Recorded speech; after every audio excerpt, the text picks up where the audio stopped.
Hello, hello. We're just waiting to get started. Okay, I believe the live stream is starting. Welcome back. This is my live stream Bakealong. I've been doing monthly for the last several months now. I did have to skip October, and my apologies for that. But this is a free live Bakealong where I am just showing you how to bake and do the recipes in the kitchen and kind of teach you some tips and tricks for how to do all of that. And today we're going to be doing my lemon olive oil cake from Halloween Wars season 14 that just aired, and that is episode 5, I believe. And that is the vampire date gone wrong. So this was a very delicious cake that the judges really loved, and my teammate Shalane made the cake, and we are going to learn how to make this cake. And there's a lot of nuances to this cake, so it's very complicated and we're going to show you how to do all of that. So very exciting here. I'm just going to go ahead and share this live stream real quick while we wait for people to kind of jump on. Feel free to ask questions, all that fun stuff. So let me try to find this live. Here we go. Join us for this live stream bake along. Um, this is a new thing I've been doing the live stream bake-alongs. It's something that I just want to do to kind of give back to a community and kind of create a community as well. So these are free and they are monthly and they are fun. I love baking with a fiery burning passion, especially, well, really just everything. I'm more of a cake baker than anything else. And I just love talking about it. I love the science behind it. And I'm sure many of you already know, I have over 60 food allergies.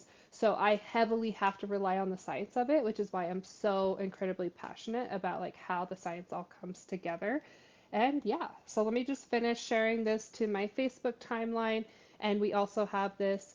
This should automatically share to the Sugar Rush Squad Cake and Baking Community, which is a free open Facebook group for anyone to join.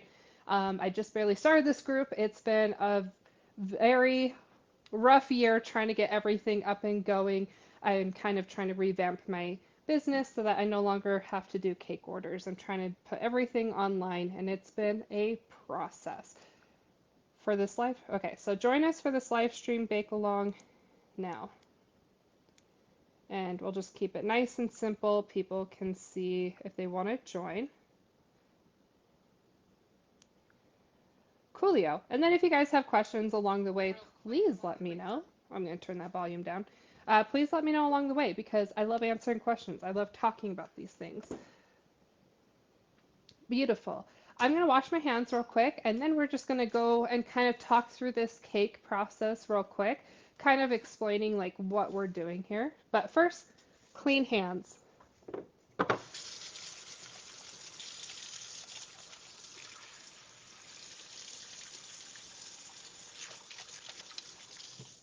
So I've already pre-measured my ingredients here. So this should be relatively, I mean, this will probably still be about an hour long live stream. We'll see, give or take.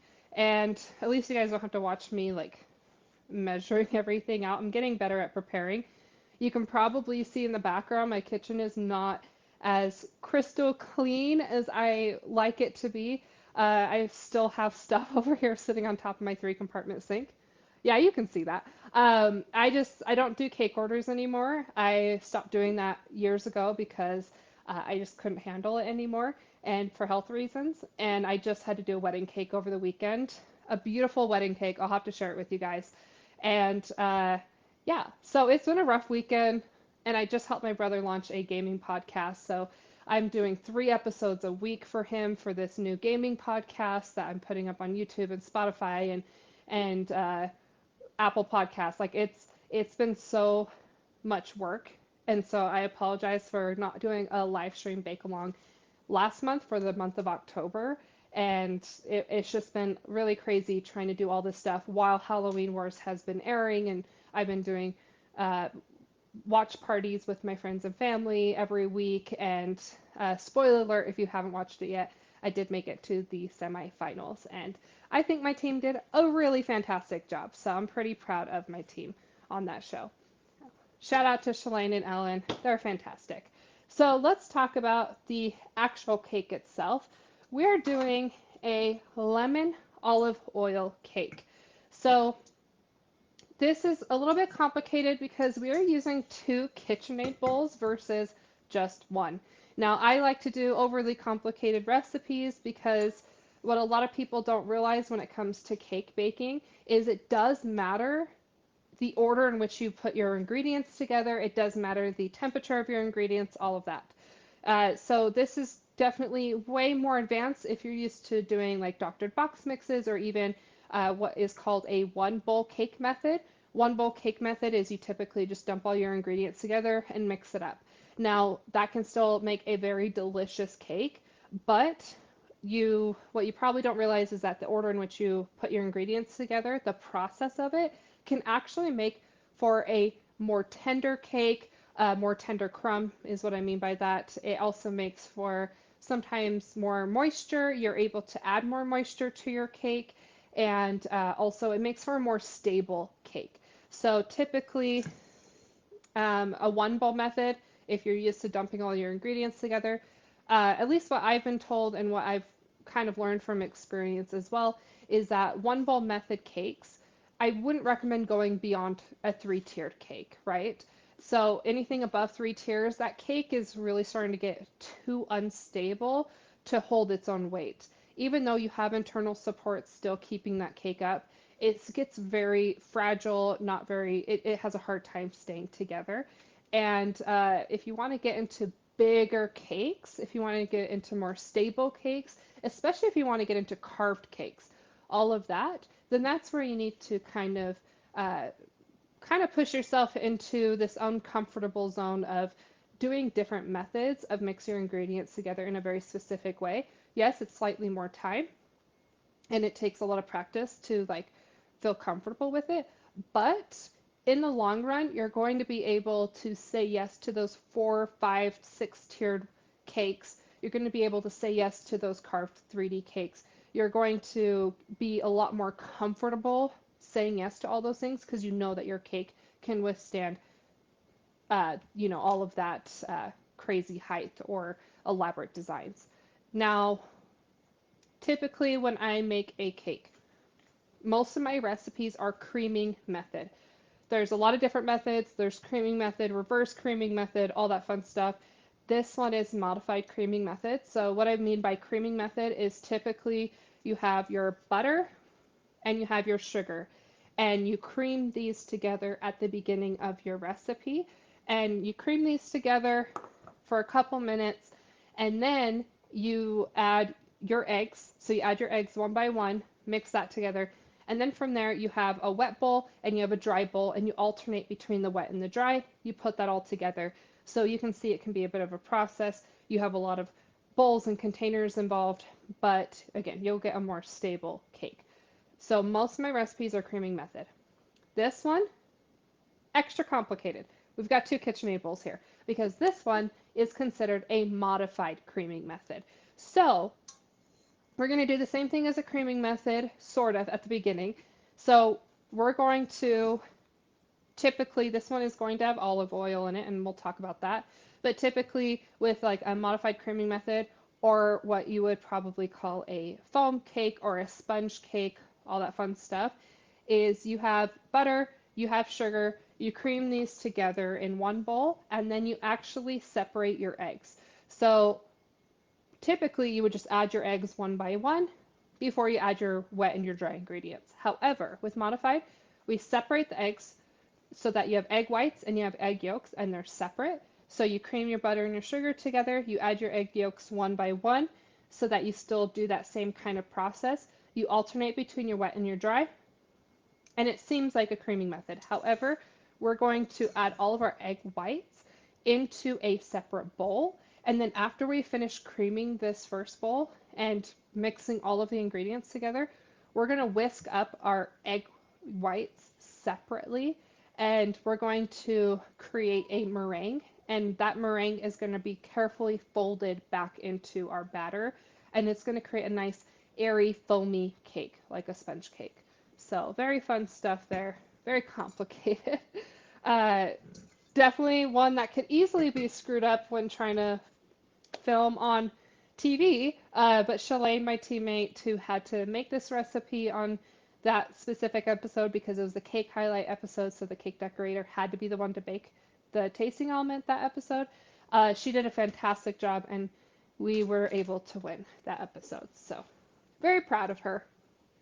Okay, so with this, I have two KitchenAid bowls. I also have two different attachments. So we're going to start with the paddle attachment. That's for our main bowl. And then we're going to have the whisk attachment. This is for the egg whites at the end of this process. So fun stuff. We're going to set that off to the side a little bit. And you just want to make sure that your bowls are clean.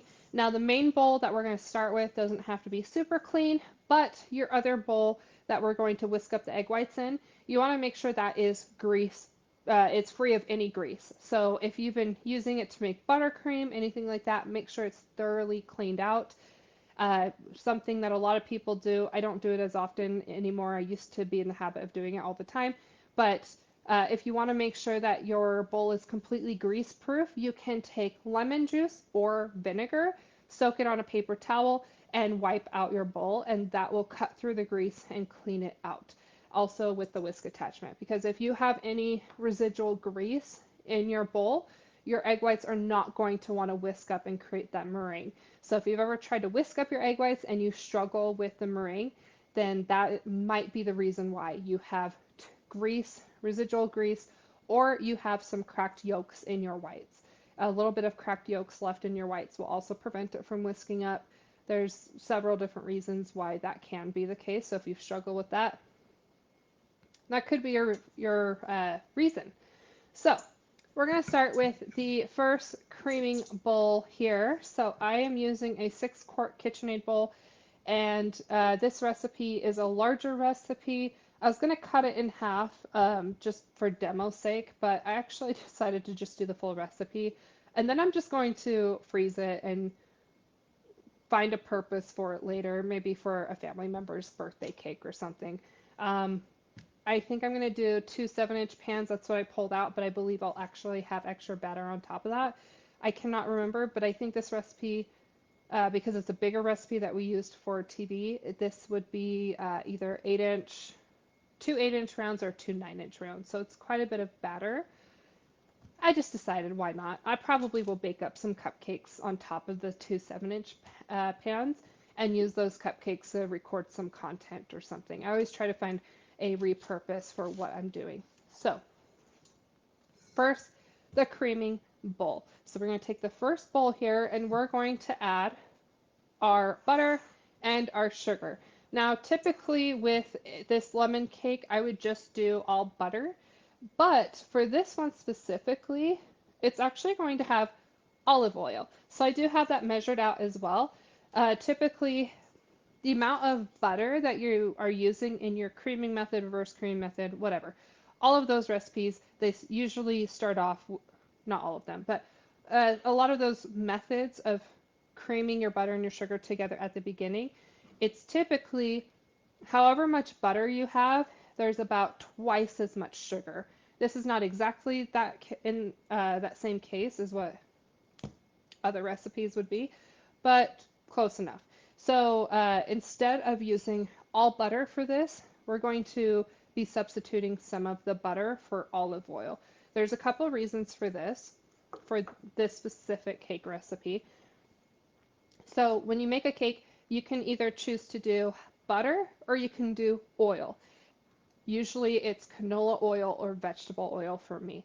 So when you use those different oils, there's pros and cons to both. So a chocolate cake tends to be more on the dry side of things. So with a chocolate cake, I like to use canola oil because, and you can use vegetable oil. I use canola because I used to be allergic to vegetable oil. But yes, so typically I use a neutral oil to cream with my sugar at the beginning because the oil will make for a more moist cake. So help to kind of overcompensate for how dry chocolate cake gets because I believe the cocoa powder kind of is a bit of a drying agent and can dry out your cake no matter how hard you try to make it moist. Now, butter is a really good option as the base for your creaming cakes because butter is more flavor. So oil is great because it's a neutral flavor, but butter has a lot of fat in it and it has more flavor. So you kind of have to balance it out. Butter will make for a slightly more dry cake, and but you'll have more flavor in it. So sometimes if you want the best of both worlds, you just do a 50-50 mix. Now, I don't usually use olive oil. In this case, I did use olive oil because it can add I believe it's not as neutral as canola and vegetable. It's been a while, but I believe it's not as neutral in taste. So you still get a bit of flavor with olive. And you just want to make sure when you choose an olive oil that it is, let's see, extra virgin olive oil.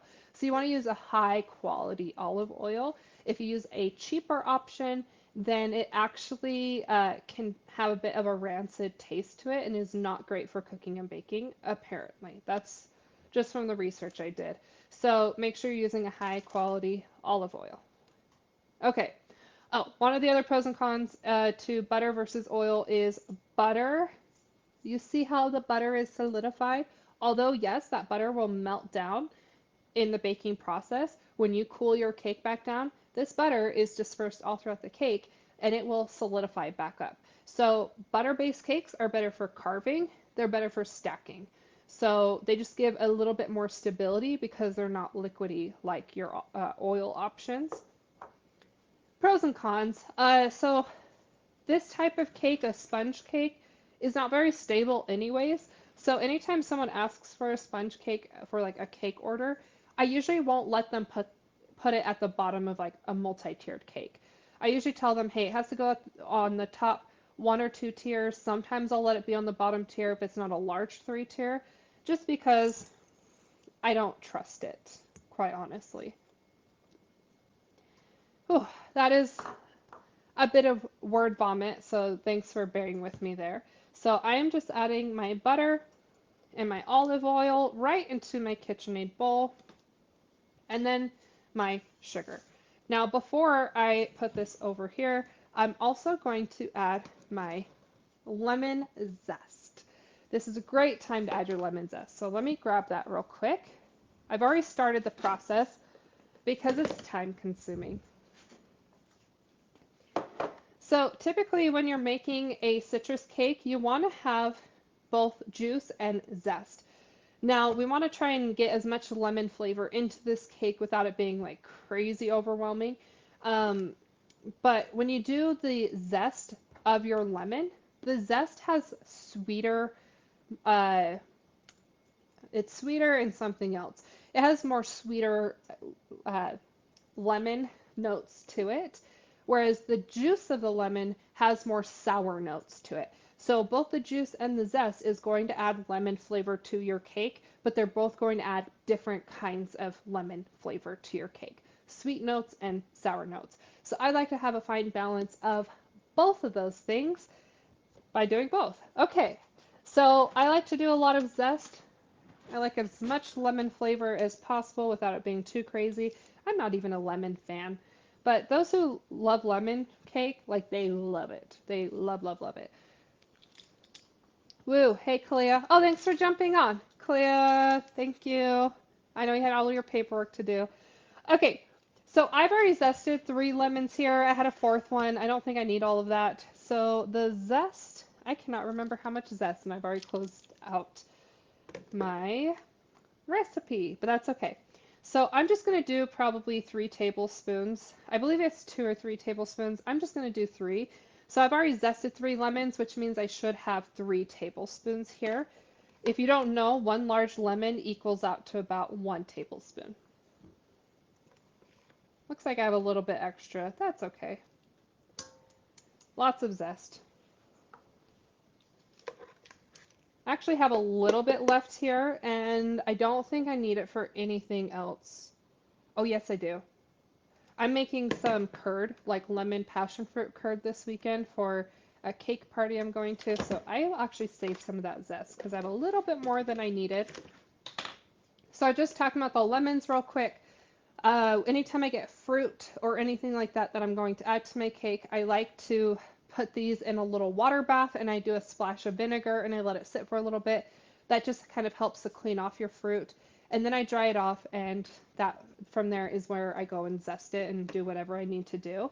Now, something that took me a long time to find out is I hate zesting. I hate zesting with a fire burning passion because I've zested my own hands and it doesn't feel good. And then you like have to trash your zest because you've just zested your skin off. Fun stuff. But it's always good to have like a nice, good zester that won't slip on you. I have one that's not as good as this one. The blades are not raised as much, so it tends to be a little bit more slippery.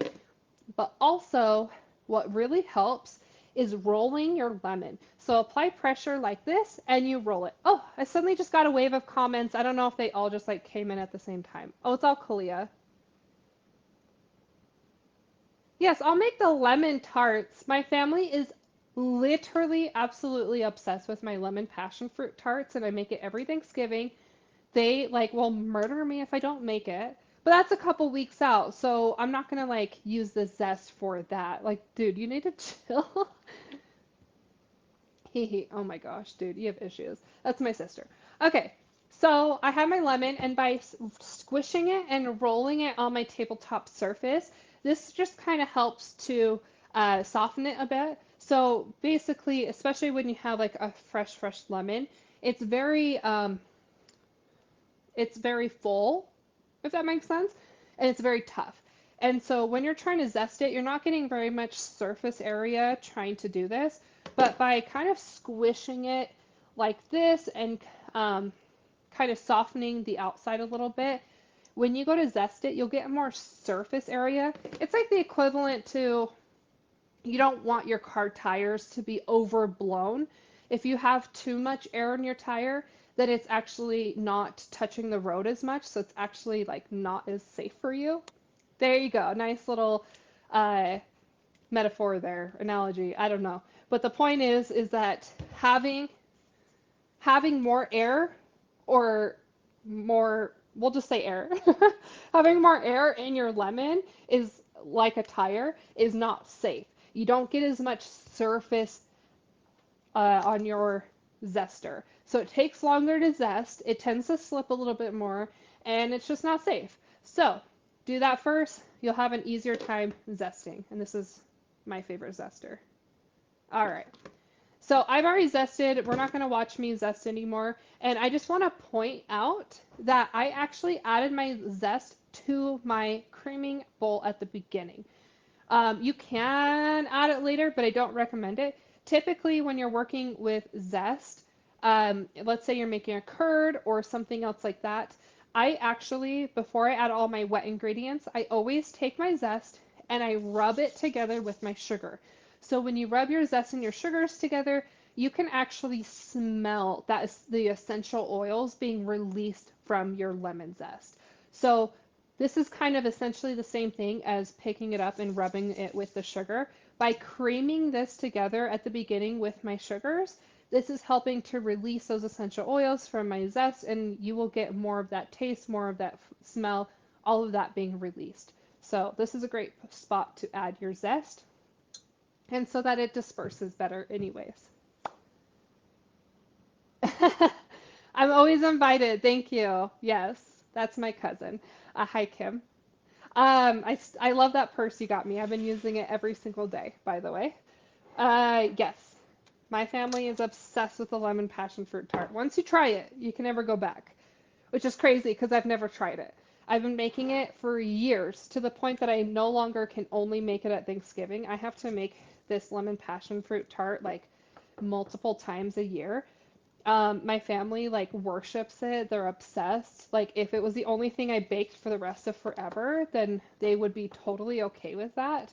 And they're crazy. But I've never eaten it because I hate fruit.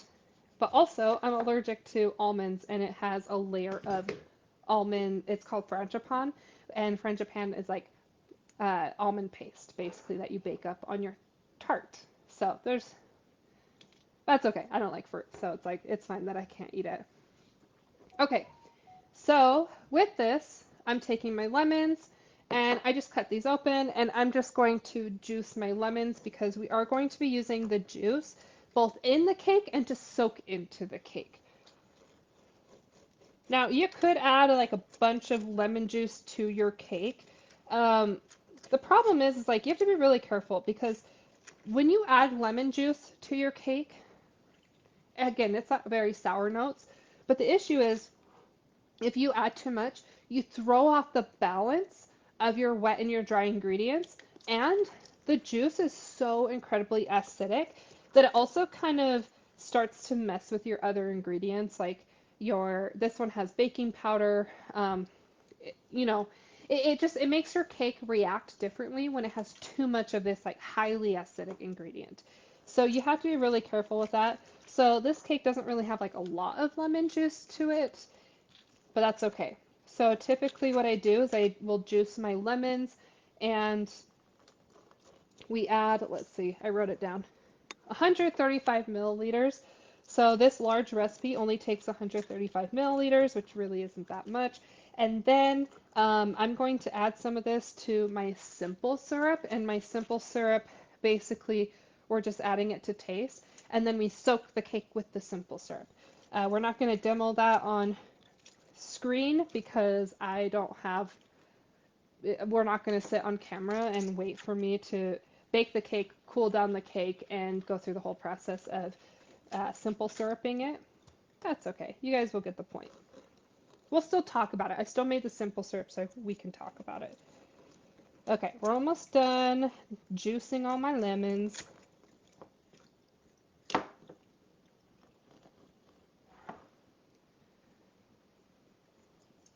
Oh my gosh.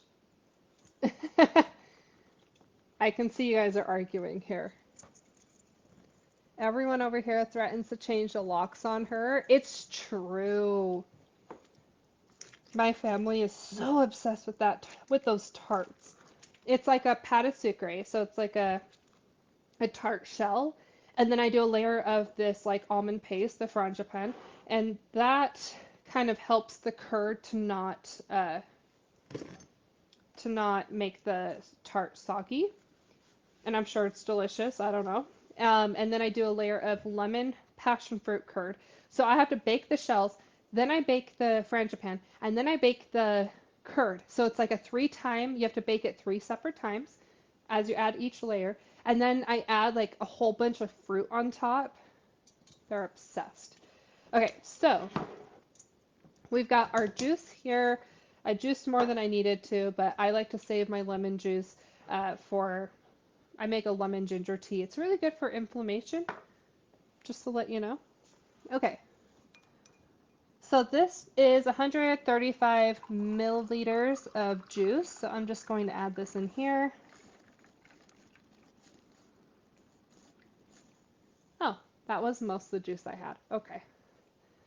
So for this recipe, I did what? 3 lemons, and the 3 lemons equaled 3 tablespoons of zest and about 135 milliliters of juice. And now I'm making a mess. Okay, so just looking at my notes, and I have to get a new bowl. I accidentally used a bowl for something else. All right, so we're going to just go ahead. I actually like to do the dry ingredients first. So we have the creaming method bowl. Again, this is olive oil, this is butter, this is sugar, and my zest. And I'm just going to put this on my KitchenAid and get it out of the way. And this is going to be with a paddle attachment for most of this process. Then I'm going to put the juice off to the side because I like to use the whisk for the dry ingredients first, and then I use the same whisk for my wet ingredients because I like things to be blended together before I put them in my main bowl. So here I have a bowl and I'm going to mix all my dry ingredients together. So I have a sifter that I put on top. I always sift my dry ingredients, always, always, always. This will prevent foreign objects from getting into your cake. This also helps to break up any clumps that happens with your dry ingredients during the storage process. And it's good to aerate your cake. So make it light and fluffy, as light and fluffy as you can with a cake like this. and it just kind of helps aerate it. So with this, I have my flour. I also have baking powder. Now this recipe is a modified version of a recipe I got from Cake School years ago, and the original recipe had baking soda, and that was a broken recipe. Oh look, I found a foreign object in my flour. Just like a little tiny, I don't even know what that is. It's not a hair. It's like a little tiny piece of sliver of a plastic or something, maybe from the packaging. I don't know. Always good to do that. Okay. Anyways, this recipe originally had baking soda, and for years it was like a broken recipe. Like sometimes it would sink in the middle and sometimes it wouldn't. And I just dealt with it for years. And I finally fixed this recipe literally right before Halloween Wars, right before I left. I think it was like within the week before I left, I fixed this recipe. And I spent the whole summer before filming trying to fix this recipe. It was just like suddenly a goal of mine. I have to fix it. And so I was trying to figure out why sometimes it would sink in the middle, sometimes it wouldn't. I also didn't love the texture. I thought the texture was off. And I went through so many different processes of trying to fix this recipe, and finally what it came down to was the recipe had baking soda. And I got this like from a cake design school. So I didn't think possibly that the baking soda was the issue, because like if they want to bake, if you know, like this was made by a professional, like of course it's going to be baking soda if that's what they said. No. I swapped it out for baking powder finally after testing this recipe so many times. And the issue was you don't need baking soda for this. So part of the issue with baking soda, a lot of recipes can be different. Baking soda is a one-time reaction in your oven. So it just reacts at the beginning of the baking process. Basically, it starts to react when it hits the wet ingredients in your recipe, in your batter, and when it hits the heat of your oven. It's already starting to react when it hits the wet ingredients, but especially acidic ingredients. It needs an acidic ingredient like sour cream, the lemon juice, anything like that will activate the baking soda. It'll start that reaction. So recipes with baking soda typically should be baked right away. I don't recommend refrigerating those batters because they won't perform as well if you bake them later. I'm going all over the place with this. But with baking powder, especially you should always do a double acting baking powder. So with the baking powder, it has baking soda in it, but it has a second reaction in it. So it will react when it hits the wet and the acidic ingredients in your recipe. It also has an acidic ingredient already added to it, so it kind of reacts on its own. But it also has a secondary reaction in the high heat of your oven halfway through the baking process. So originally, when this recipe had just the baking soda, it would rise at the beginning and then it would sink halfway through. And that's took me a while to figure out because there were so many other reasons why this could have been happening. But when I finally realized, like, oh, it's sinking halfway through, it needs a secondary reaction to keep it lifted. What it came down to is I had to swap it out for baking powder. That was a lot of information. Maybe good information for your own baking. You just answered my question. Whatever your question is, I don't know if it was Clea that answered your question or me, but thanks for following along, Kim. I appreciate you. Okay, cool. Just want to see like who's watching right now. Okay, so we have this. Now, now this is typically where I would add my salt, and I'm gonna add just like half my salt here. We actually have a secondary measurement of sugar for this because we're gonna whisk up our egg whites separately, and you're gonna add sugar to your egg whites, and that will just kind of help to create that meringue base that you're gonna fold into your batter later.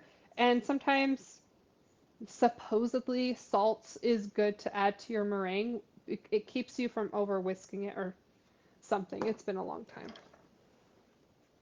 Pretend I know what I'm talking about. Okay, so I'm just going to whisk this, make sure everything is evenly distributed in my dry ingredients. Now we're moving on to the wet ingredients.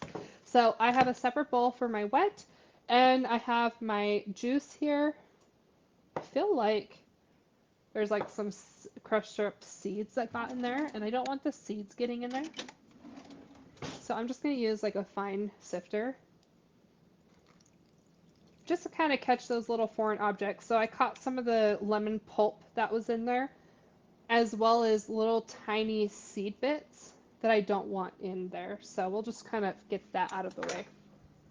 Okay, so we have our lemon juice. And then here we have sour cream. I always, always, always add sour cream to my cake recipes because sour cream makes for a more moist cake. So typically with a regular cake recipe, I have whole milk. But with this one, because we have the lemon juice, it's already very liquidy and we don't want to throw off the balance of the liquid. We are adding some sour cream so that we're still getting that fat of sour cream is close to milk. Milk is just very watery.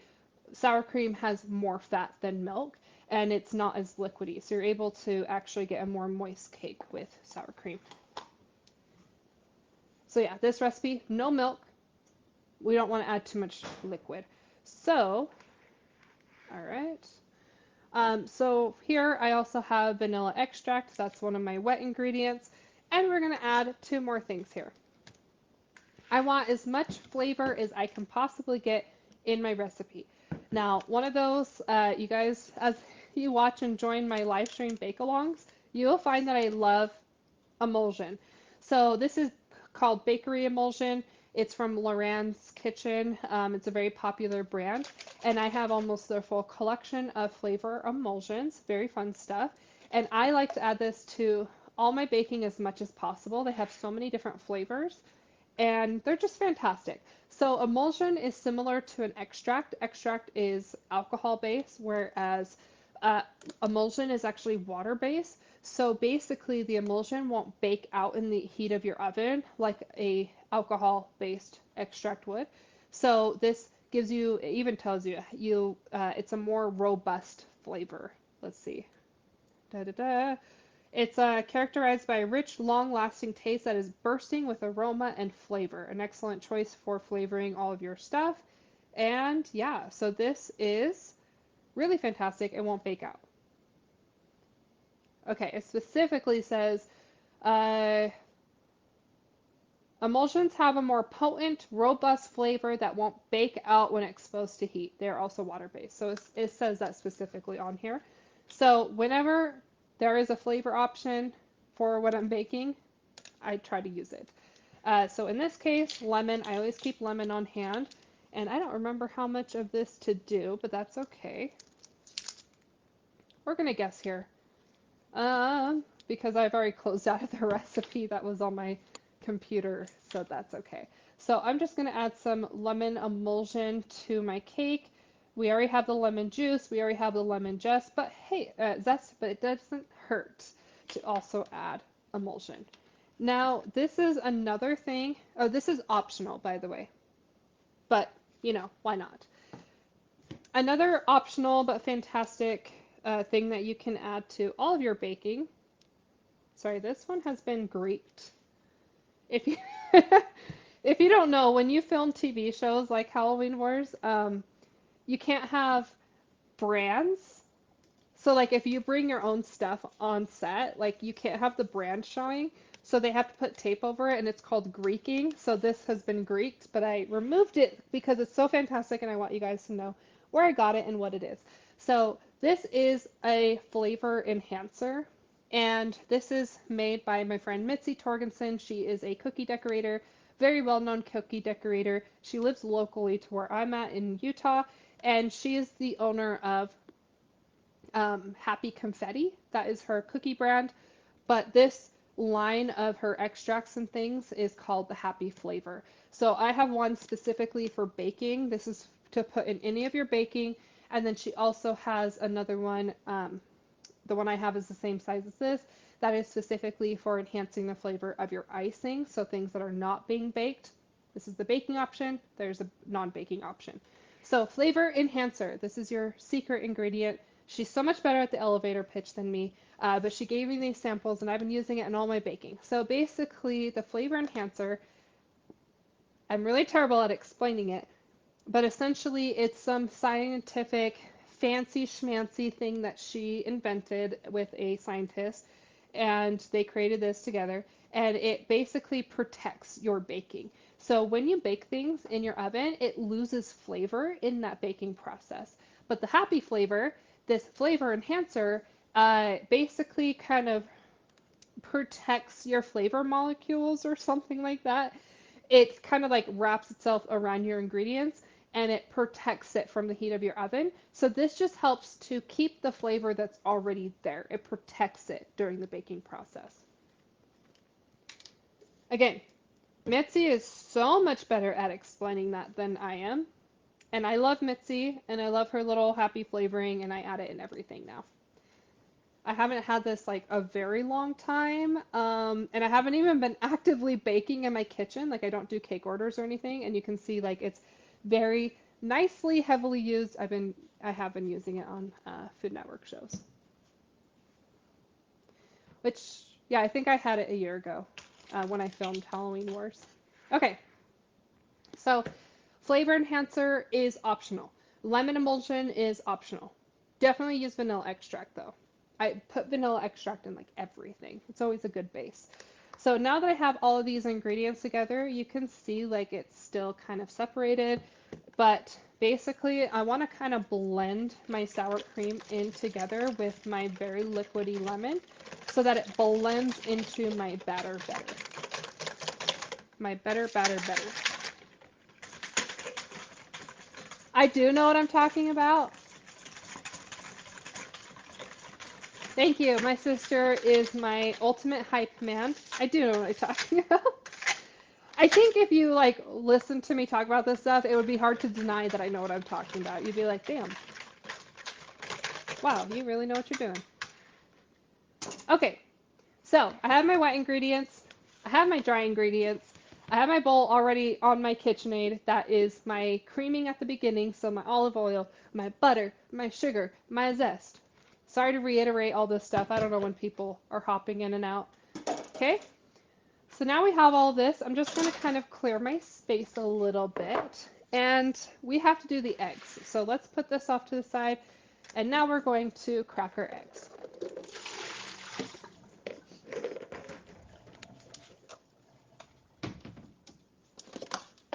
Let me just get a container for this. So typically I do a 3-bowl method. Now I'm just trying to remember what that would be. Okay. I have 4 bowls. We'll figure this out. I get flustered when I'm like on the spot. Okay. So typically I do a 3-bowl method. So that would be 3 bowls because you're going to carefully crack your egg whites or you're going to carefully crack your eggs. You're going to separate your egg whites from your egg yolks, and you don't want to accidentally crack your yolk and get yolk into your whites, which can definitely happen. And let's say you crack all of your eggs and you're trying to separate it in one single bowl. If you crack one yolk, let's say you just finished cracking like there's 9 eggs here. Let's say you finish cracking all 9 eggs and the last one, the yolk like breaks and gets all into your egg whites, it's really hard to separate that out. And so you kind of risk having to throw it all out. Okay, I didn't need this extra bowl. Duh. Okay, so I'm just going to dump my egg whites into my 3rd bowl. This is where the 3rd bowl comes in handy. And I'm going to put all my yolks into this other bowl. So, I don't know if you can really see that. Kind of. I've got a lot going on my table. Okay, there you go. So, I'm going to crack my egg into this first bowl. I'm going to kind of dance around with my yolk. Oh, I cracked a giant egg piece. Okay, so now I have my yolk in there, and I can just dump this in. I'm just dumping it straight into my additional KitchenAid bowl.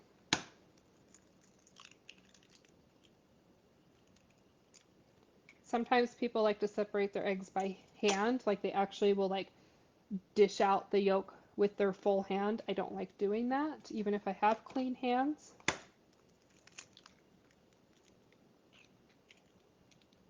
I just try to do this little method of going back and forth with the shell and just cracking it right down the middle.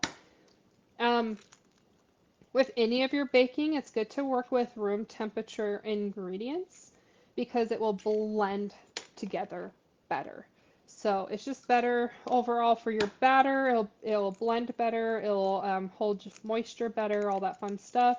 So I just cracked the egg yolk. I'm going to throw this one away. This one became a mess.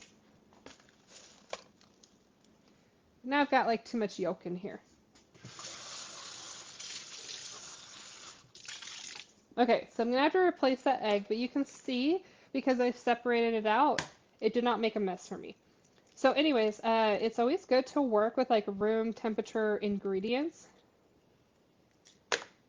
but, and it's always good to work with room temperature eggs, especially, but room temperature eggs tend to break easier, whereas cold eggs, the yolk doesn't break as easy. So pros and cons. Okay. This is a bigger recipe, so it does have 9 eggs. It's a lot. This one's a little cold, but whatever.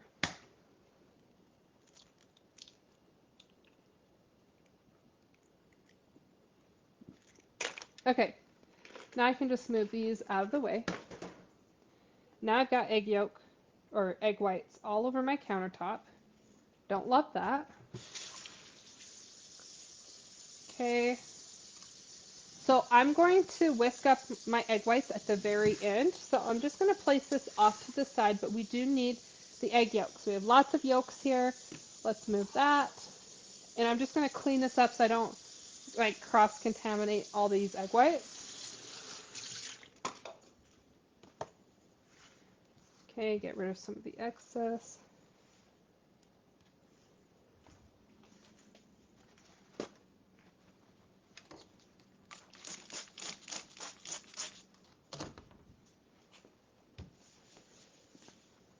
I always like to do this. I just don't like egg whites getting all over the place.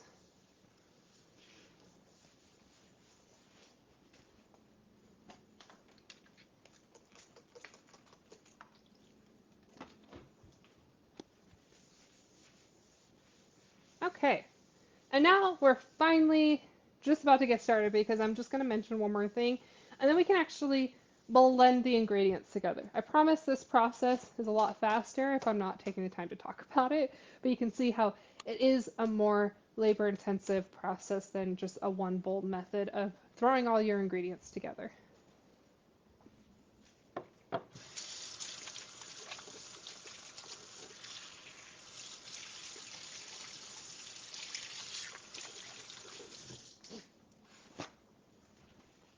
Okay, so one of the notes I wanted to make real quick is if you wanted to make this a basil cake. So I believe on Halloween Wars we did put basil in the cake itself. I don't think we did a good job from what I can remember because we had never. It was Shalane that had to do all the baking, and it was me trying to help figure it out. But in the end, it was her.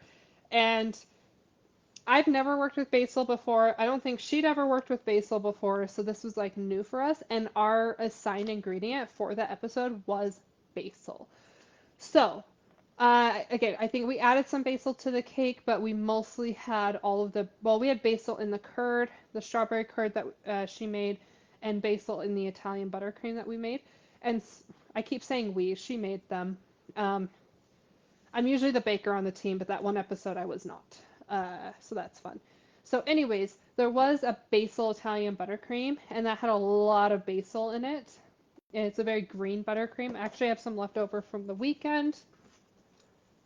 I need to like throw this away, but this is the basil buttercream that we made. You can see how green it is. It's roughly that for the TV show too. Let me move this. Anyways, but basil is a very subtle flavor. We were not familiar with it, and so she added it in everything, in the cake, in the buttercream, in the strawberry curd, to make sure that the judges could taste the basil. And like we used almost a whole plant, basil plant, and the judges still were like, I don't know, like the basil's kind of subtle, like it could have used more. And we're like, there's a whole plant in that cake. Oh my gosh. Like what are those like full plants you buy at the store where you like pluck off all the leaves? So that's crazy. So I just want to tell you guys like if you wanted to do a basil flavor in your cake, I don't have an exact measurement because I don't know what Shalane ended up doing and um, hard to figure it out. You just kind of have to decide for yourself. But what you can do if you want to add some basil flavoring is you would take your basil leaves. Now this I just bought in like a package like this over the weekend because I actually made this lemon olive oil cake, like the full cake from Halloween, whereas I made it for a wedding cake I made over the weekend. So you would just like pluck all your leaves. Now I do like to wash my leaves first, and then I actually do dry these off. I don't want these to be wet at all. And the best way we could figure out to add that flavor in is by adding this to the sugar. If you don't know, basil, if you overcook it, overwork it, you actually lose the flavor. Um, So I don't know if what we did was the right way to do it, but that's how it was done. We added it to the sugar. So basically, the sugar that would be creamed at the beginning of this, what I would do is like pre-measure that sugar out. So this was, I don't remember how much sugar, a couple 100 grams of sugar that was used for this specific recipe. Um, what I would do is like measure that out ahead of time, and then I would take a bunch of basil leaves that have been patted dry. You don't want moisture in your sugar, but basically take a bunch of dry leaves and you would put them in a sealed container with your sugar. And I would do that for at least a couple hours. So basically, the sugar starts to absorb the flavor and the smell of that basil just by sitting in a container with it. It starts to absorb all of it. And then what you can do is after it sits for a couple hours in a container, then what I would do is put it in a blender, like a food processor or something, and blend all the basil leaves into the sugar. So you would like highly cream them together, and it kind of creates this very green sugar, and hopefully chops up, if you have a good blender, it'll chop up your leaves quite a bit, and it'll add that basil flavoring into your sugar even more. So yeah, when you cream it together, you'll get a very green sugar, but it has that flavor added to it, and that's where it can be added at the beginning of your recipe. I hope that made sense. I'm not doing it today. We're just doing a basic lemon olive oil cake. This is, like I kind of mentioned before, I had this lemon cake and I've made a few adjustments to it. This is a cake I got from cake school many years ago, but when it was used for this episode, we did make some changes to it. So instead of all butter, we substituted some of it for olive oil to make sure it's extra moist. And the basil was added to it to add some changes and stuff like that. So this is not exactly, this is like a modified recipe specifically for this episode of Halloween Wars. Fun stuff. Okay, now we can get to actually blending. So we have the butter, the olive oil, the sugar, and the zest. This is all in my KitchenAid. I'm going to blend this at a medium-high speed. So this is going to do a couple things here. When you blend your sugar together with your butter and your oils, what is happening is, and your zest, what is happening is the sugar will cream together with your zest and it will release essential oils of the lemon zest, which I mentioned before. What is also happening here is it'll start to kind of dissolve your sugar by blending together with the butter and the oil. Your sugar will start to dissolve, so the sugar is not as granulated. It'll start to dissolve a little bit and kind of soften itself out so that it makes for a more tender crumb. This helps to very evenly disperse the butter and the oil all throughout your cake by blending it into the sugars.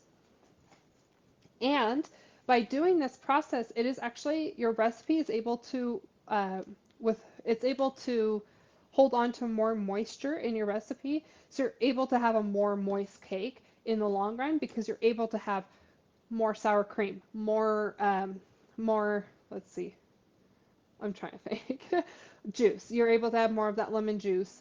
You're able to have more stuff in it. So this creaming method at the beginning is so important to make for a more moist and delicious and tender crumb cake. Okay, so let's start this process. So again, medium, high speed. So the reason why I don't put this at the highest speed possible, yes, that will cream everything together at a faster rate. However, by creaming it at the highest speed, what you're doing is let's see, when you do it at the highest speed possible, you're creating larger pockets of air in your cake and less of them. Whereas if you turn that down that speed just a little bit, yes, it's going to take slightly longer to cream everything together and get it to where it needs to be. And that just comes with practice and know what texture you're looking for here. But by having it at a lower speed, what it's doing is it's creating slightly smaller air pockets and more of them. And so they're more evenly distributed all throughout your cake, and it makes for a more even, refined crumb. So, fun stuff. Medium high speed for about 3 to 5 minutes. So I'm going to kind of clean up during this 3 to 5 minute process. Feel free to ask questions, all that fun stuff. And yeah, let's just start creaming.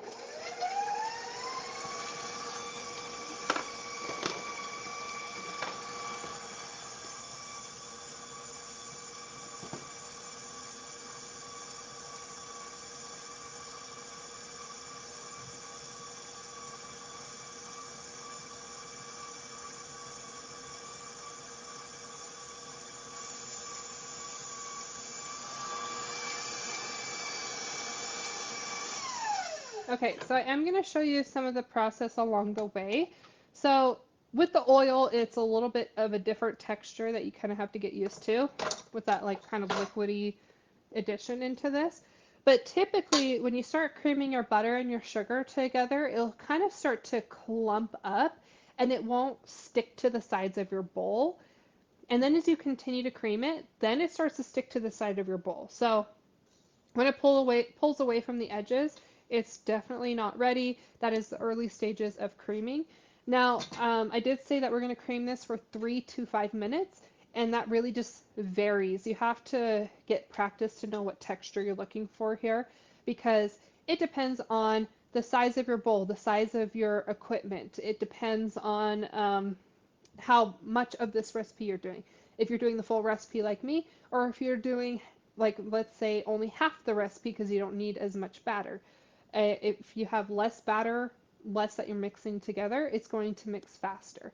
If you have it at a slightly different speed than me, if you have a different, maybe instead of a KitchenAid, you have a Bosch, and so the speeds are slightly off. Or if you're doing this on a 20-quart mixer that only has 3 speed settings to it, stuff like that. There's so many variables that there's no exact number that I can tell you. And that's with any baking. That's what really peeves me off when it comes to macarons is a lot of people when they teach macarons, they'll be like, do exactly this many figure-8 uh, stirs with your spatula. And I'm like, no. That's what works for you with your equipment, with your size spatula, all of that. But it's going to vary from kitchen to kitchen. And until you've worked in a lot of kitchens like I have, then like that's where you maybe don't realize that it varies quite a bit. I've been in a lot of kitchens over the years, and I've worked in a lot of bakeries.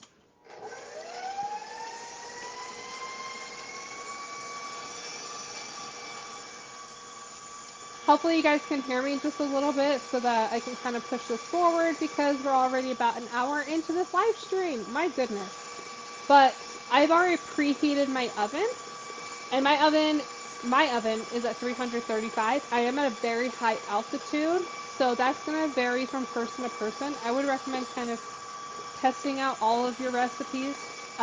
Typically with a high altitude, you want a higher temperature. And the reason why you want a higher temperature at a higher altitude is because there's less air pressure pushing the cake down, so it bakes up faster. And if you don't have it at a higher temperature, then it won't set your cake as fast. So basically, like let's say I bake this at a lower temperature, then the cake would rise too fast because there's less pressure, and then it won't actually be stable enough to hold its own weight, and it'll still be too soupy on the inside, so it'll just collapse on itself. Baking is fun. Okay, so I love, love, love scraping down my bowl all along the way. It's a good habit to have. Yes, it's freakishly annoying. You get used to it. Because this has the olive oil, it already seems pretty well creamed. So I'm going to go ahead and cream this for like another second or two before I start adding my egg yolks. Now you want to add your egg yolks one by one,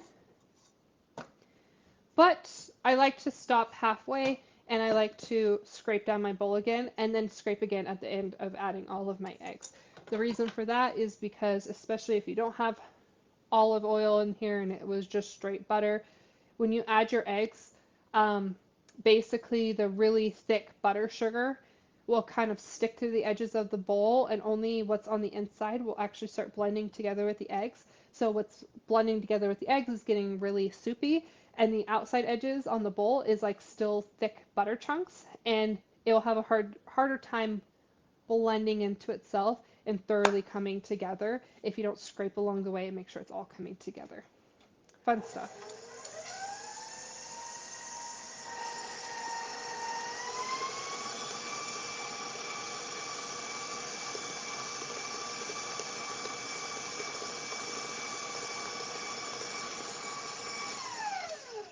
Okay, you don't want to over cream it when you have your eggs added.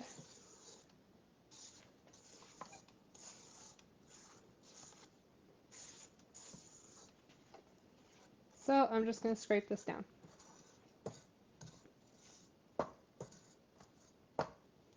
Okay, we're going to add the rest of our eggs. Oh no, and scrape it again.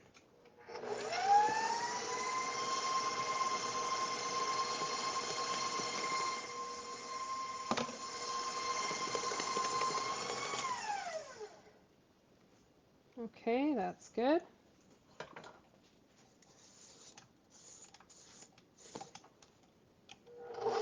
So your mixture should not look super split. Like it might look a little bit split, but if it looks too split, then that's not good.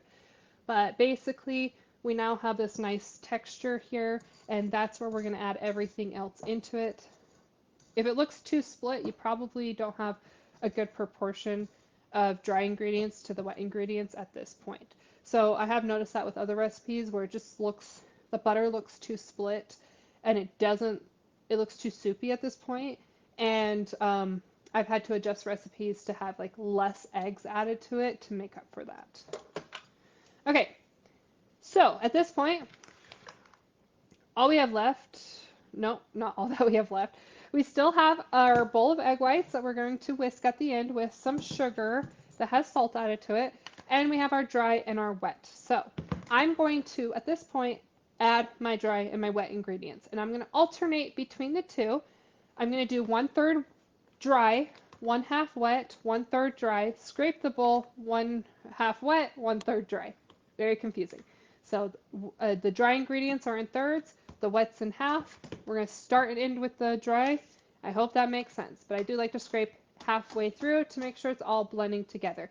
Now when I blend this, I'm going to keep my KitchenAid at a 1 setting, and I'm just going to eyeball adding in my ingredients.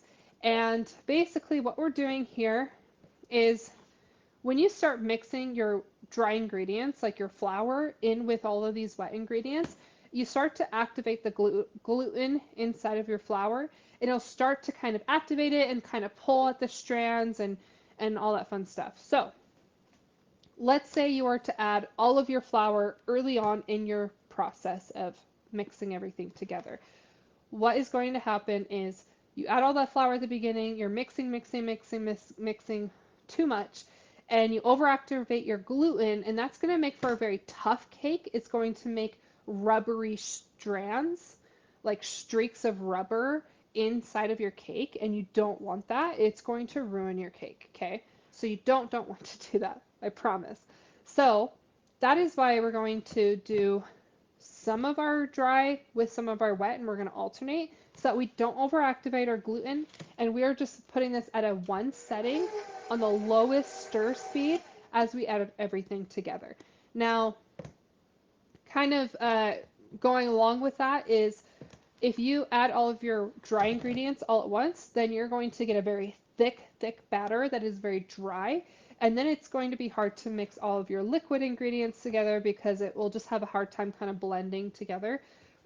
On the flip side, if you add all of your wet ingredients all at once and then you're dry, your wet ingredients is going to make this super liquidy. It's going to make your butter start to split, which is not good.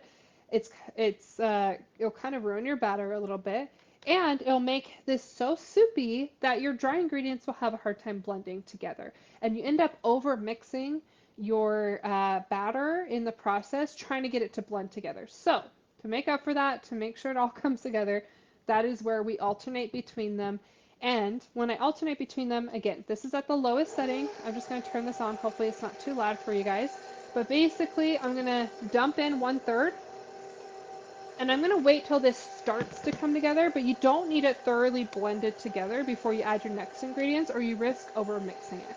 So I can see that the dry is starting to blend in with everything. I'm going to add about half my wet.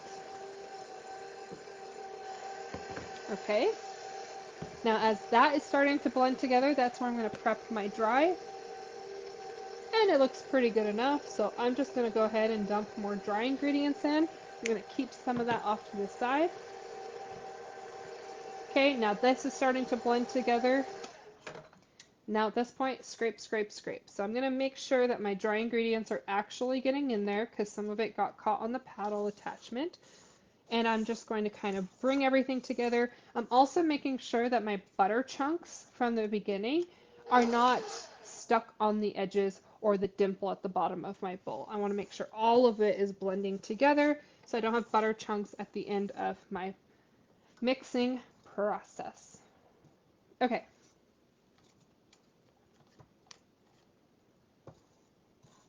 So we're going to take that. Now, I am going to go ahead, because this takes a second to scrape down the wet bowl. I'm not going to turn my mixer back on just yet. I like to do this while my mixer's off so I'm not over mixing it. And I'm just going to dump the rest of my wet ingredients in.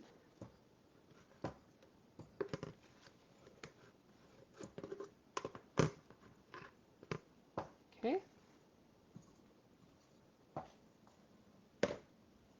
Perfect. So I'm going to bring this back up, let it start to blend together before I add the rest of my dry.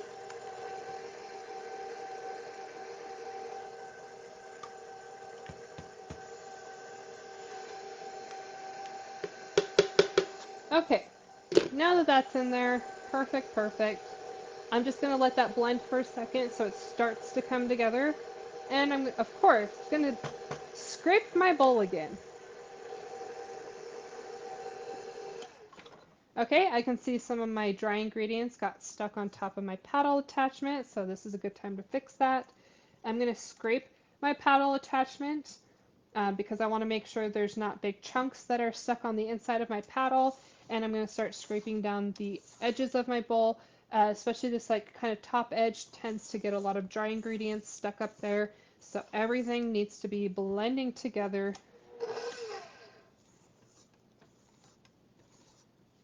Okay.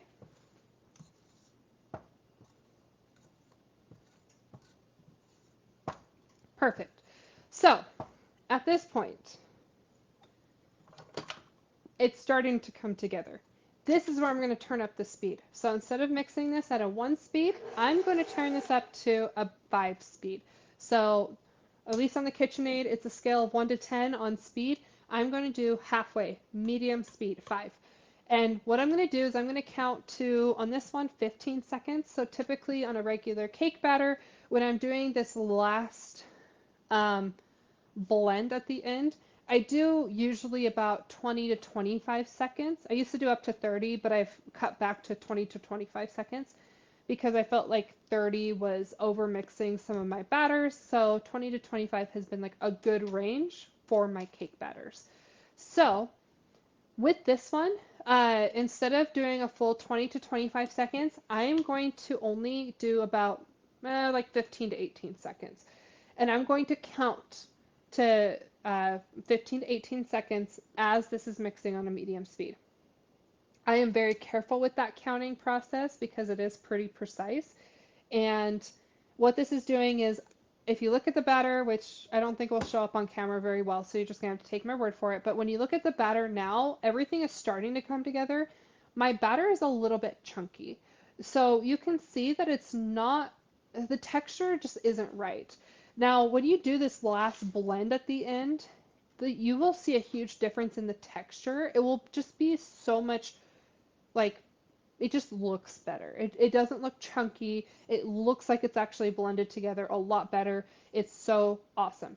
But with this, because we are going to be folding in the egg whites at the end, the meringue that we're going to create, I don't want to over mix this now in the batter process before I can fold this in separately because yeah, you risk over mixing it. So that's where I'm not going to do this as much because I'm still going to have to go through with a spatula and I'm going to have to carefully fold in my meringue into this so that yeah, you have to be very careful not to deflate your egg whites, your meringue. So I'm going to be very careful with that, but it does take quite a few pass-throughs to be able to like blend it all together, and you risk over mixing it. That's a lot of words. You guys can handle it. Okay, so I'm going to count like 15 to 18 seconds. I'm also going to get a larger spatula for this next part, but let's go ahead and do this at a 5 speed. 1, 2, 3, 4, 5, 6, 7, 8, 9, 10, 11, 12, 13, 14, 15, 16, 17, 18. Okay, I did the full 18. Boom. So you couldn't really see the texture before. I'm sure it's hard to see it now, but that is a beautiful texture just by itself. But we are not done because this is a foam cake, or as you may know it, a sponge cake. There's a lot of different types of, I did a lot of research on this because I did write a Science of Baking Cakes ebook, which by the way, you should buy it. It has recipes in it and it talks about the science behind all of it, but basically there's so many different kinds of foam cakes is what I found out. So you can have like angel food cake, you can have chiffon cake, sponge cake, all that stuff. And so all of these different cakes fall under foam. But typically people label it as a sponge cake. Like a lot of things just get called sponge cake. That sponge cake is typically something that's very light and airy, and that is typically with your egg whites that have been whipped up into a meringue separately and then folded in. Okay, so I'm not going to mix this too much. Now, we're going to swap this out for a larger spatula in a second, but we are going to whisk this up. So I have my whisk attachment. I have 9 egg whites in here, so it's going to be quite a bit. This batter is going to get really large. So typically with egg whites, what you're going to do is mix this on a low speed for a couple seconds until you see bubbles start to form, and then you whisk it on a higher speed. For this, I'm going to do like a medium-high speed as well, so it's not, well, I'll probably do this on a very high speed or close to the 10, probably like an 8 or a 9 speed. And what I'm going to do here, let's just start the process. And what I'm going to do here is I have a separate measurement of sugar specifically to whisk into this to create that meringue base for my batter.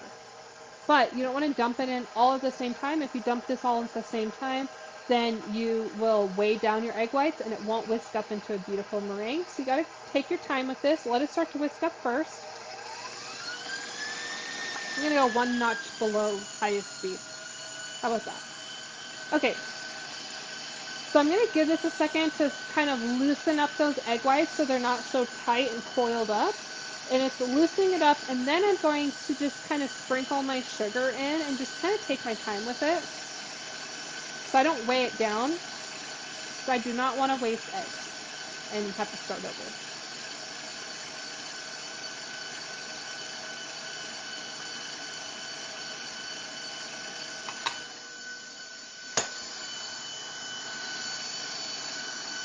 So this is going to take a couple minutes. Sorry if it's too loud.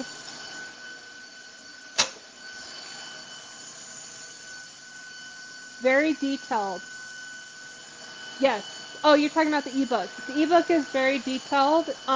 If you think this live stream is super detailed, the book is beyond what I can even cover today. This is just like one aspect, or you're just really getting like how to make this one specific cake. but every cake has its nuances and things that you need to know.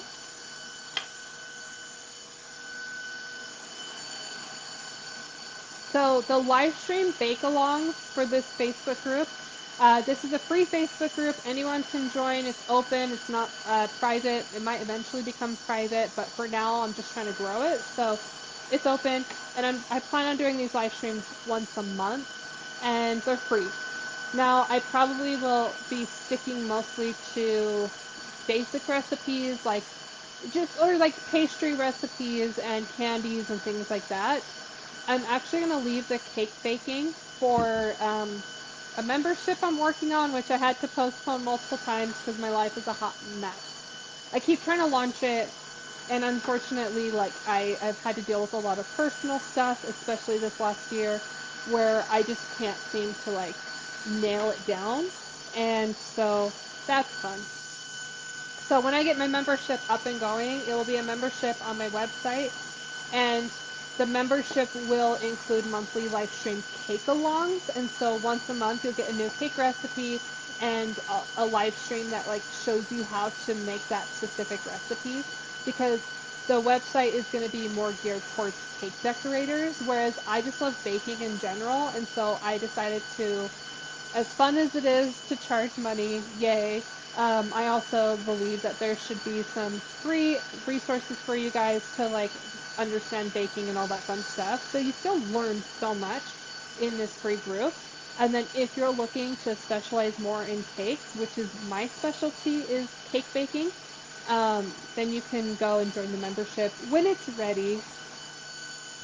I wish it was ready. I tried to launch it earlier this year and it was just like suddenly a lot of personal stuff happened and I was like, I can't get on top of it.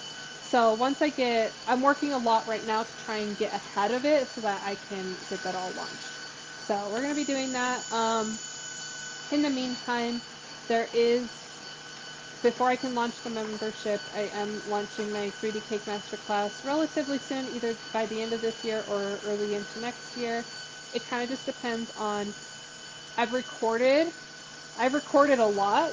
My 3D Cake Masterclass, I've been working with my friend Kylie to record this masterclass. We taught it in person, and now it's going to be an online masterclass that you can like learn how to make 3D cakes from start to finish and learn how to do competitions and all that fun stuff. So we've recorded so much of this masterclass. What is holding that one up is editing. Editing is time consuming. Okay. This is almost done, so we can turn this off and not be as noisy. Let's check on it real quick because you don't want to over whisk your egg whites. But basically, like I have this nice thick meringue. If I flipped it upside down, it wouldn't come out of my bowl, so that's a good sign. So I can already tell this is pretty thick. I'm going for like a medium to stiff peak. So typically what I would do to check that is I would take my whisk attachment and I would pull it up and then I would turn it. What I see a lot of students doing is they will pull, like as they're pulling up out of the bowl to check for that peak, they're turning the whisk. And do you see how like that, there's no peak there? That's because I was manipulating it and turning it and like pulling it down. Okay, don't do that. So when you're checking for peaks, you want to pull straight up and then you turn it. So I can see that it's close to stiff peaks. Like it's a little wibbly wobbly. So I'll just turn it on for just a second longer. It's like right there.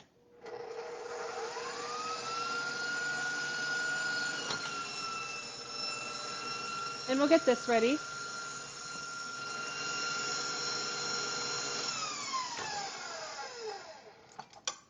Anyway, so I have a 3D Cake Masterclass that's going to be launched very soon.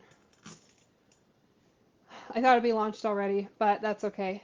What it comes down to is editing, and as I mentioned at the beginning of this live stream, my brother hired me to help him start a gaming podcast.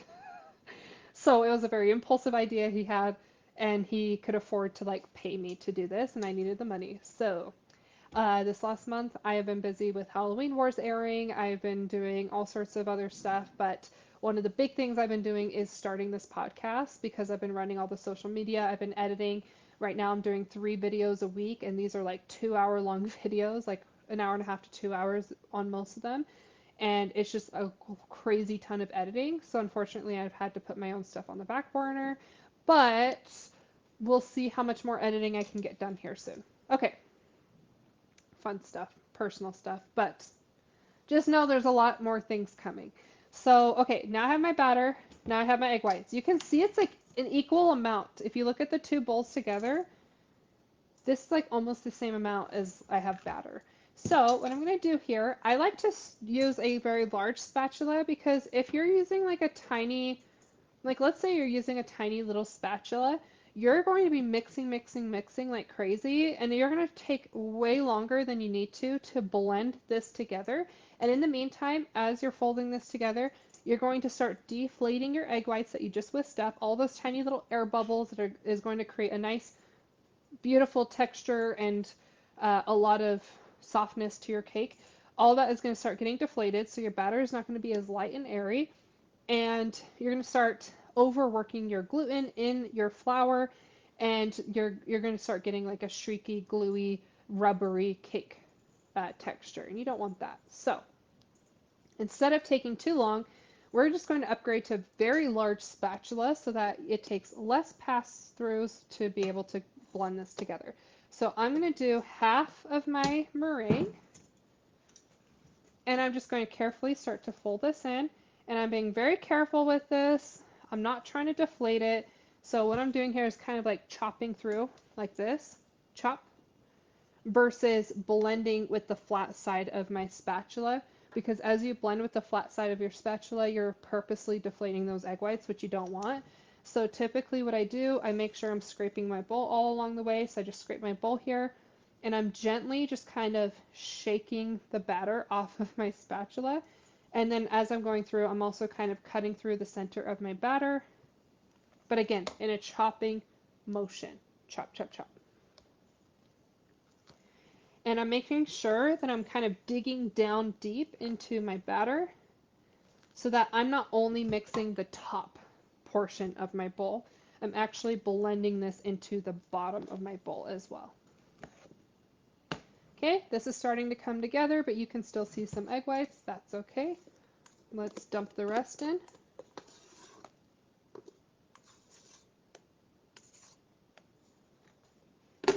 So soft, so pillowy.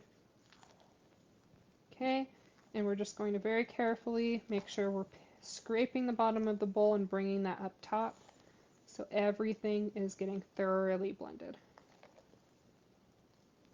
And just gently shake it off your spatula every time.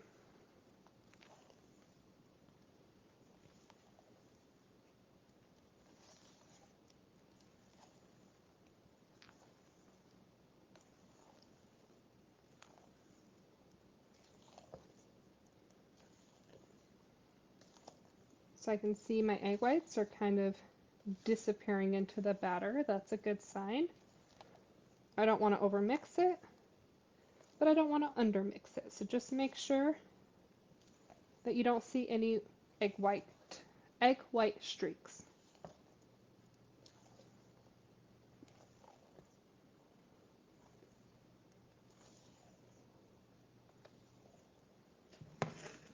Okay, perfect. That is a lot of batter, but I only pulled out 7-inch pans.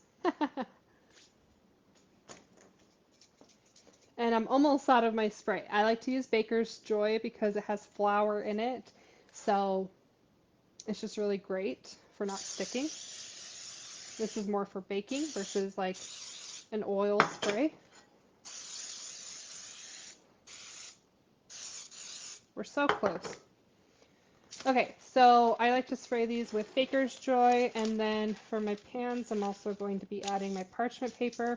I only work, sorry, I'm breathing in the aerosol. I only work with 2-inch tall pans. I don't own 3-inch tall pans. I think they're terrible. So if you use them, good on you for somehow making them work. Okay, So from here, I'm just going to dump my batter in. Now, I usually like to do about 2/3 of the way up to 3/4 of the way up, depending on my batter. Some of my batters, like my chocolate batter, tends to expand a lot, so I need less batter in my pan. Whereas other batters tend to not inflate as much. So because of that, I want to add more batter. But with this one, you don't want it too high up because I've noticed it kind of affects the way that it bakes it. If you have too much batter, it tends to kind of bake over the top. So it kind of inflates a little bit, but then it's almost as if like the air is able to escape more, so it tends to flatten out too much. Whereas if you have less batter, it kind of just very evenly comes to the top. So again, typically for any regular batter, I would do 2/3 to 3/4 of the way uh, up the sides. This one I'm going to do probably more like 2/3. Okay, and I'm just going to very carefully, without deflating it, is just kind of scrape this a little bit and even it out.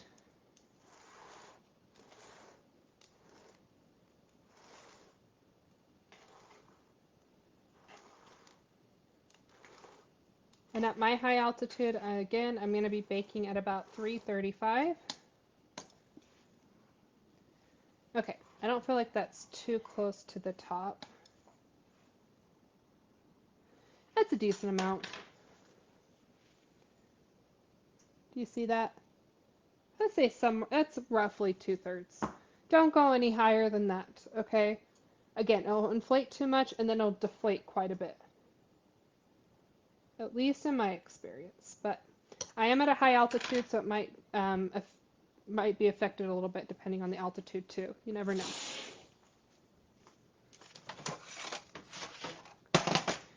Okay.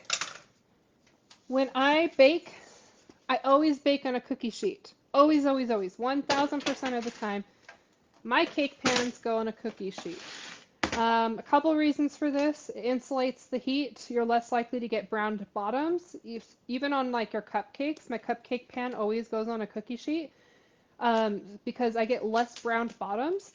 Also, if for some reason you overfilled this or whatever, if it expands over the top and starts to spill out the side, it won't spill off to the side and go into your oven, like fall down to the bottom of your oven and start uh, catching on fire, like start burning and catching on fire. So it's less cleanup in your oven to get in the habit of doing this, and it's just good for kind of insulating that heat.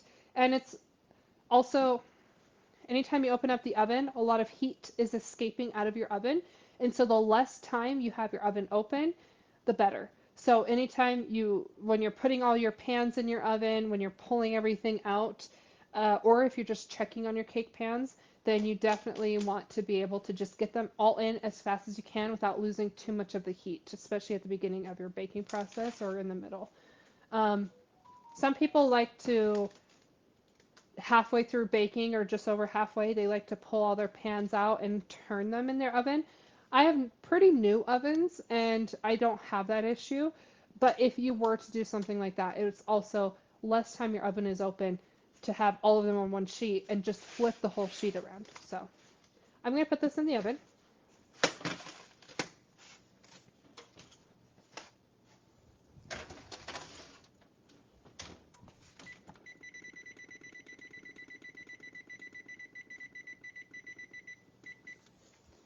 And I'm going to start with about 40 minutes. Again, high altitude. My temperature is going to be different than a lot of other people. So I'm trying to think.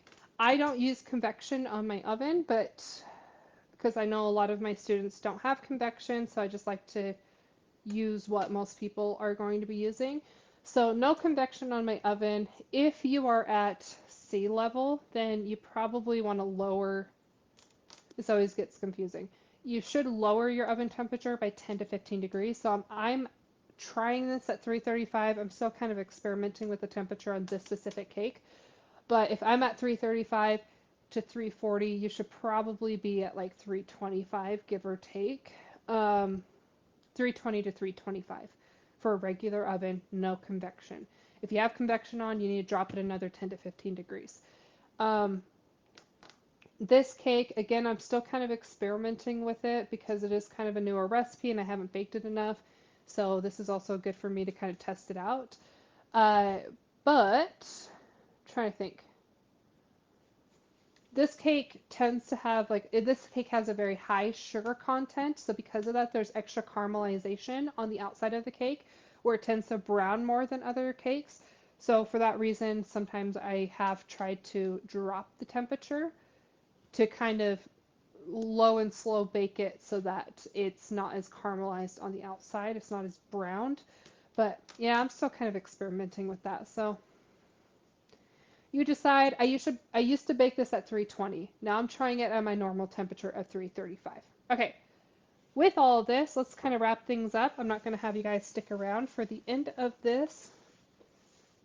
And if you don't know, I've been taking these Livestream Bakealongs and I've been downloading the videos and adding them to my YouTube channel, Neo Sugar Rush.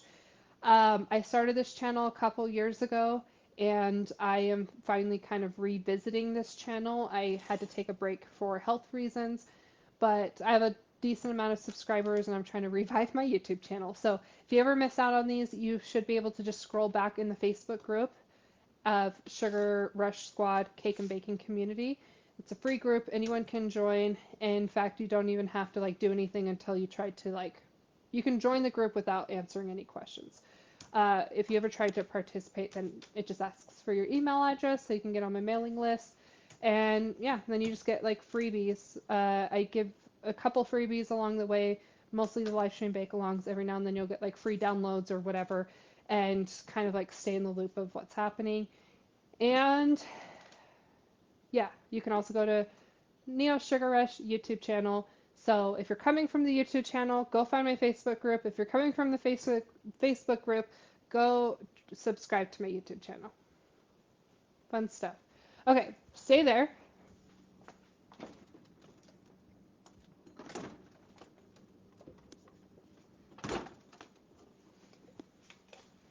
Okay, we're just going to talk about this briefly. So I used all the lemon juice, but I did have some of my lemon juice from uh, previous baking that I did very recently.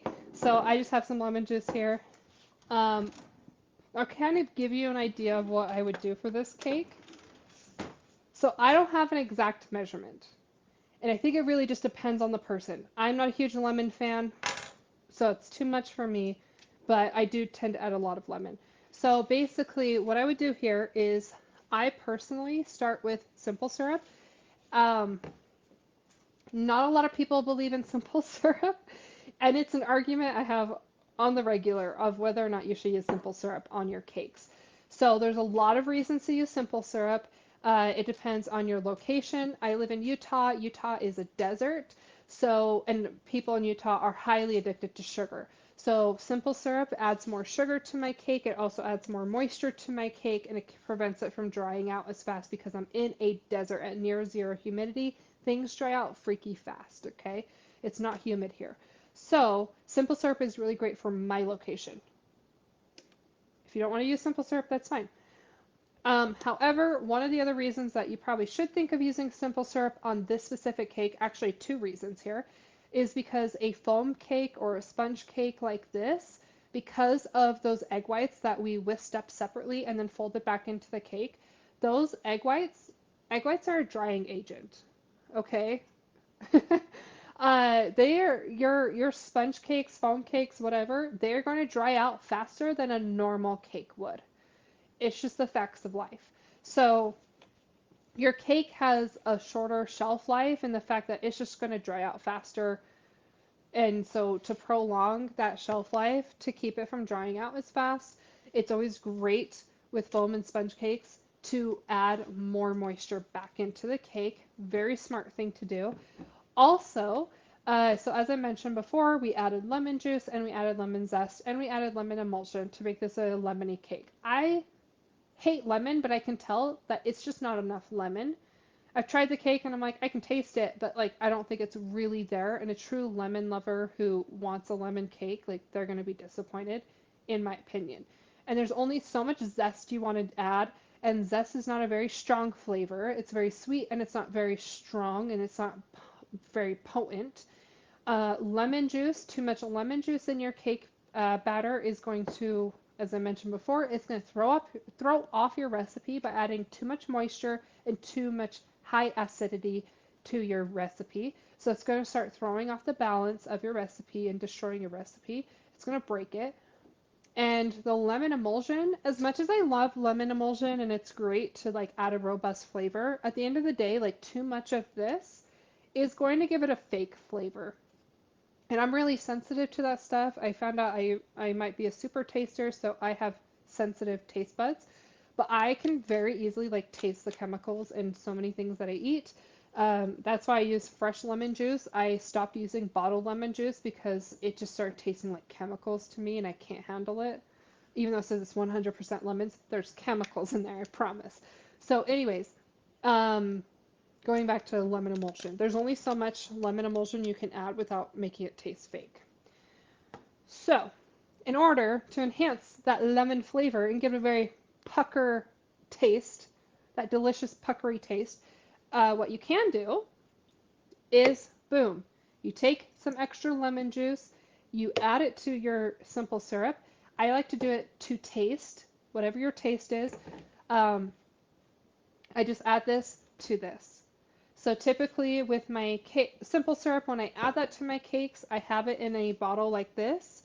If you watch How to Cake It channel, she calls it Sir Squeeze. You can get this on Amazon for a decent price. But this is basically just a big squeeze bottle for your simple syrup with a little shower head on it. And you just spray it on your cake like this. You can see I just made a mess to demonstrate. But I usually just do a little shower on my cakes and that's great. But when it comes to my lemon cake, I typically will pour this out into a separate container. I will add my lemon juice, I'll add a couple splashes of it at a time, and then I will like sample it. So I'll take like a little brush, and I will get some of that lemon simple syrup, and I will brush it over my cake scraps, and I will taste it until I think it's like super lemony. And then from there, once I know that the proportion is good, you can add it back into your squeeze bottle, but I find it's easier in that case to just use a pastry brush. So this is my go-to pastry brush. And what I do is I just keep dipping it in my um, lemon simple syrup and I just brush it over my cake. And I like to do one side of the cake, wait for it to soak in, flip it over and do the other side of the cake, let that soak in, and then I wrap it and freeze it. Yes, I simple syrup before I freeze. You can do that. I do it with all my cakes. Okay, that was a lot of information. This cake is going to take at least another 30 minutes to bake, so we're not going to demonstrate the rest, but you guys get the gist of it. That's how I bake my lemon olive oil cake. Let's see, Kalia is my sister. Your lemon cakes are perfect for a lemon lover like me. Yes, you love your lemon. You especially love my lemon passion fruit tart, so I know how much you love lemon. I hate lemon. I I love lemonade, but when it comes to like lemon desserts, like I don't find them delicious at all. I think they're just too much for me. And fruit in general. I'm not a fruit fan. So, anyways, thanks for joining. I hope you guys watched Halloween Wars. If you have not caught up on Halloween Wars, that's okay. I'm on quite a few episodes, so definitely go back and watch it. That is season 14 of Halloween Wars. I'm recording this at the time it's 2024. So, and we just started November. So, season 14, I'm on episode 2 through 6, I believe.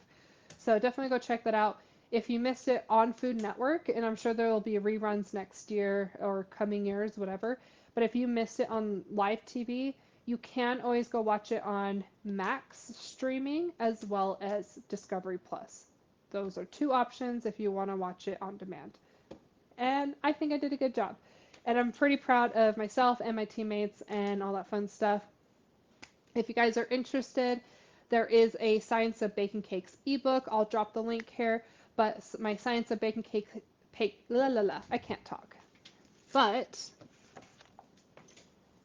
I have a physical copy here, but I'm not selling a physical copy because this book literally costs $100 to print. One single book, $100. But you can get a digital download of this. This is available in my shop, and it talks about like all the fun science behind baking, specifically cakes. A lot of it applies towards baking across the board, but this is more geared towards cake baking because that is my specialty. And there's just so much information here. This is over 100 pages, and there are 25 award-winning recipes. Not the cake we made today. There is a version of my lemon cake in here, but not the lemon olive oil version. So anyways, you can go through here. There's a bunch of recipes that have made it onto TV that I've done for local competitions as well. So there's a lot of award-winning recipes in here and pictures and diagrams and all that fun stuff. Like I've put a lot of love into this book. It took me a long time to make. Sorry, I keep looking over at myself on the screen. Just make sure there's no comments along the way. But yes, I'm very passionate about this. So I can drop a link for you guys if you're interested in buying my Science of Baking Cakes ebook. I also have my 3D Cake Masterclass will hopefully launch by the end of 2024 towards the beginning of 2025, depending on how much editing I can get done. It's a lot of footage, hours of footage. I think it's like 500 gigabytes of footage. It's insane.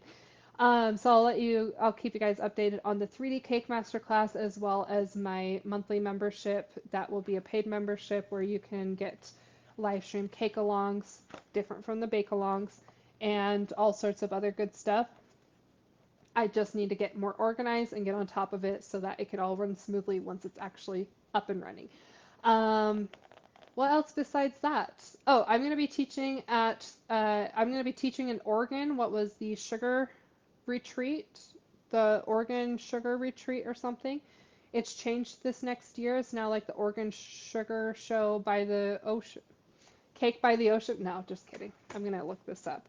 That just barely launched. I've been getting messages today about it, but if you're interested, I will be in Oregon next year at the Oregon Sugar Artists. Oregon Sugar Artists. Okay.